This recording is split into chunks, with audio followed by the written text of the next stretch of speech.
Hello guys, welcome to the Amrita's channel. So today's topic is elasticity. How can be elasticity estimated in multiple ways?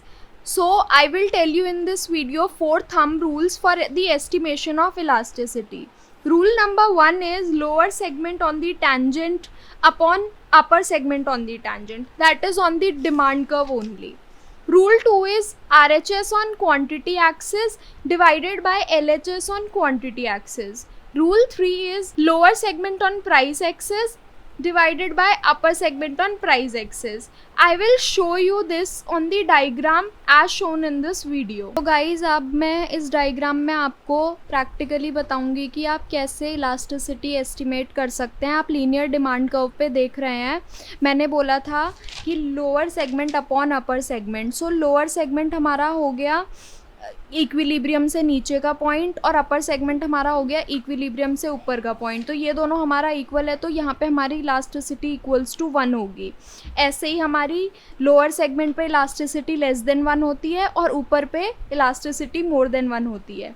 Rule number 2 हमारा बोलता है कि RHS upon LHS on quantity axis. तो आप देख सकते हैं origin से हमारी क्वांटिटी एक्सिस तक हम ये हमारा RHS on quantity axis upon LHS on quantity axis लेंगे तो भी हमारा ये इलास्टिसिटी इक्वल टू 1 आ रहा है, क्योंकि हमारा ये दोनों इक्वल है.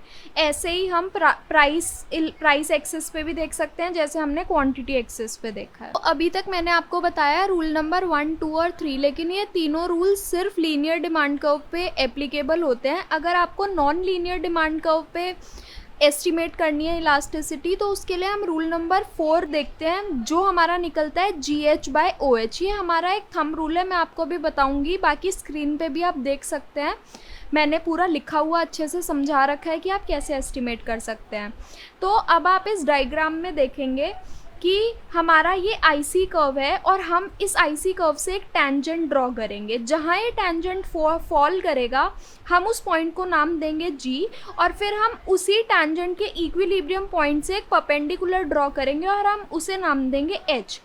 तो हमारा ये GH/OH हम मेजर करेंगे. अगर तो ये इक्वल है तो हमारी इलास्टिसिटी इज इक्वल टू 1 आएगी. और आप दूसरे डायग्राम में उसी के राइट हैंड साइड पे देख सकते हैं कि मैंने दूसरा IC कर्व लिया है और मैंने वहाँ से टेंजेंट ड्रॉ करा, उसको मैंने G नाम दिया. वहीं से मैंने परपेंडिकुलर करा तो मैंने उसको H लिख दिया.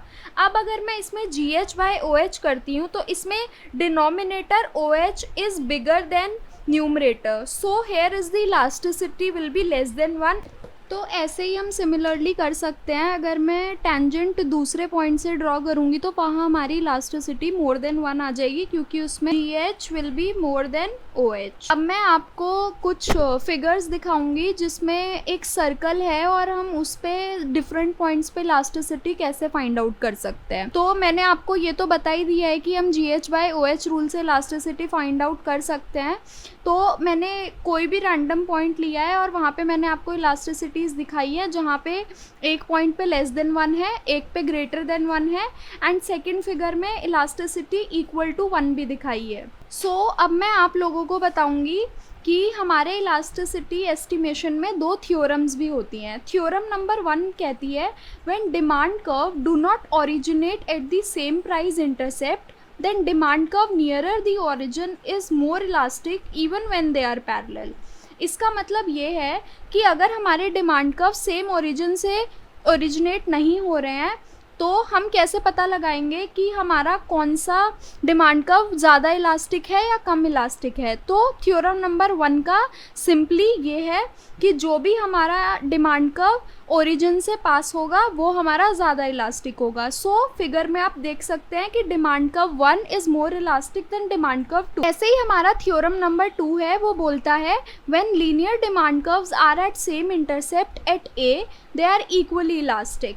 मतलब अगर हमने डिमांड कर्व्स ड्रॉ कर रखे हैं एक ही पॉइंट से, एक ही इंटरसेप्ट से, तो वो इक्वली इलास्टिक होंगे, उनकी इलास्टिसिटी सेम होगी, वो डिफरेंट नहीं होगी चाहे हम कितने भी डिमांड कर्व्स ड्रॉ कर लें. जैसे मैंने फिगर में 3 डिमांड कर्व्स ड्रॉ कर रखे हैं, D1, D2 and D3, they all are equally elastic.